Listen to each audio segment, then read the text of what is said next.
The Atlanta Falcons have fired defensive coordinator Jimmy Lake.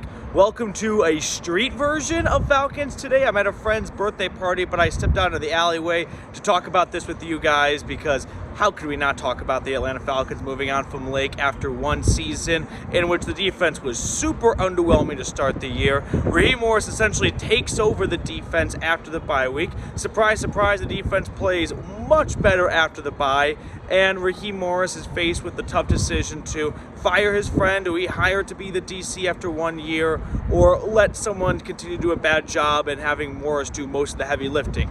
So he opted for the right decision, and I agree with this move right here. The Falcons defense was just too bad to open up the year, and it wasn't until Morris kind of got his hands on it during the bye week and coming out of the bye did the pass rush start to show some life. So to me, I think this is a A+ move. I mean, obviously you don't root for people to get fired, but this is the NFL. This is the entertainment industry, and if people are not entertained, things are going to change. So best of luck to Jimmy Lake and his future endeavors, but overall, I think this is the right decision for the Atlanta Falcons in 2025 and beyond. Now, a couple of possible replacements. One or two names that come to mind. Lou Anarumo, he was the Bengals DC for about 6 years. He recently got fired. The Bengals defense was bad this year. I'm not going to try and say that they had a great defense, and Lou Anarumo did a fantastic job this year. But what I will say is, he had some really good defenses a few years ago, and when you kind of survey the market, everyone on the market has been fired recently, right? You hardly find a great coordinator who just opted to leave his team. So there's always going to be some cons to the candidates out there, since most of them were all recently fired. Another name to watch for is Robert Saleh, the Jets' old head coach. He's actually already completed an interview with the 49ers for their defensive coordinator vacancy. My guess is he's going to go back to San Francisco, so don't get your hopes up on Robert Saleh, but I'm glad the Falcons made this move now. I mean, the sooner the better, so they can kind of start the search process for finding their next defensive coordinator.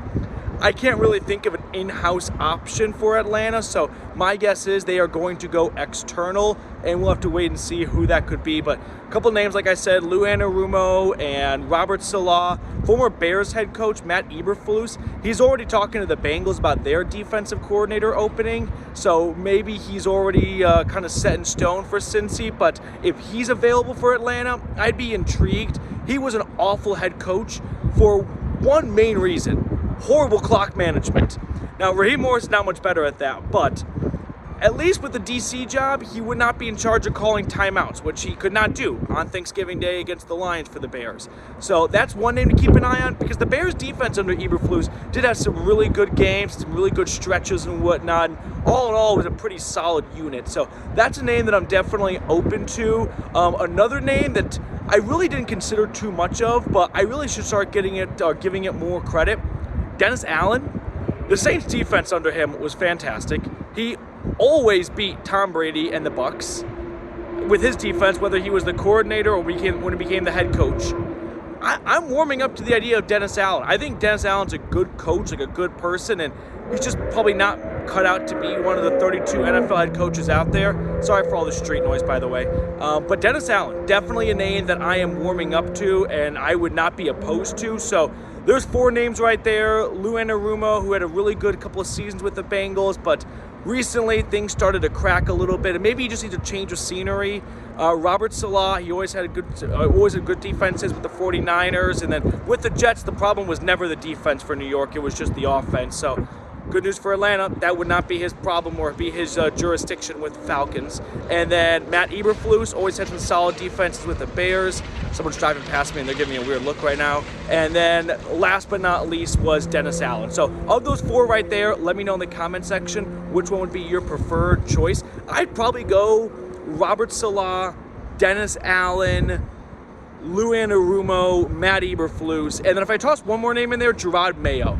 I don't really know what the future holds for Mayo. I feel like he kind of got screwed over in New England and they just wanted to go out and get Mike Vrabel. But there's five names to make it a nice simple five. So of those five, we'll say which one is your preferred choice. Let me know in the comment section below. Also, make sure to subscribe.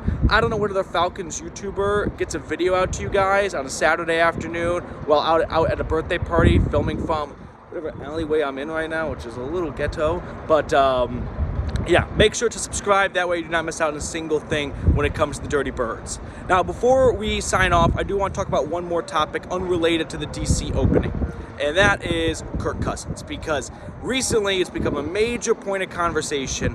What do the Falcons do with Kirk Cousins moving forward? Terry Fontenot in his press conference definitely made it sound like they want to retain him as the backup quarterback, and I have said you can't keep a backup quarterback with a $40 million cap hit. And as many of you have pointed out to me, well, release him or keep him, that cap hit's not going to change, right? And you're not wrong. Now, what does change is there's $10 million becoming guaranteed after a few days into the new league year. So if you want to save $10 million, that's one way to do it. But if you feel like $10 million is chump change and it's no big deal, might as well keep him as the backup. I'm not going to go to war over that opinion. What I will go to war with is, if you break up with your girlfriend and then you find a new girlfriend, you keep those two far apart. I think it's going to be incredibly awkward if Kirk Cousins is on the bench next season. Just split up and move on. The Broncos are an excellent example of this. They didn't have to release Russell Wilson. They could have kept him as the backup to Bo Nix. But do you think the Broncos would have been as successful this year if Russell Wilson was on the bench and there's a huge elephant in the room? I don't believe so. So I think it's in Michael Penix's best interest to have Kirk Cousins no longer be in the building if he's not going to be the starter. I just don't see a world where, but I feel like it's in everyone's best interest is to shake hands and move on. And I just think there's a human element to this of how awkward and uncomfortable is it that you signed Kirk Cousins to this big deal, you benched him, and then he sits on the bench now behind the rookie who you drafted to replace him. Is that really going to be the best situation for Penix to walk into work every single day to? I mean, imagine if that kind of situation happened to you where you replaced your manager, but the manager stuck around as a sales rep, and every single day you were like in the break room just like, so, how's it going, Kirk?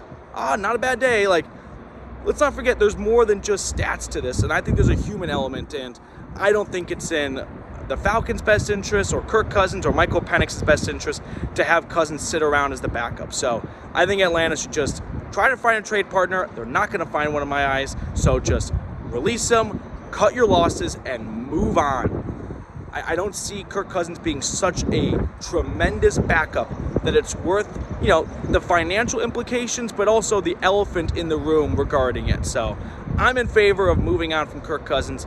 You let me know in the comment section below whether or not you think Atlanta should keep him as the backup or just cut ties, clean your hands off and just kind of chalk it up as, hey, that was a mistake, right? It was a failure of a signing, but let's just cut our losses and move forward with Michael Penix. We took him 8th overall for a reason.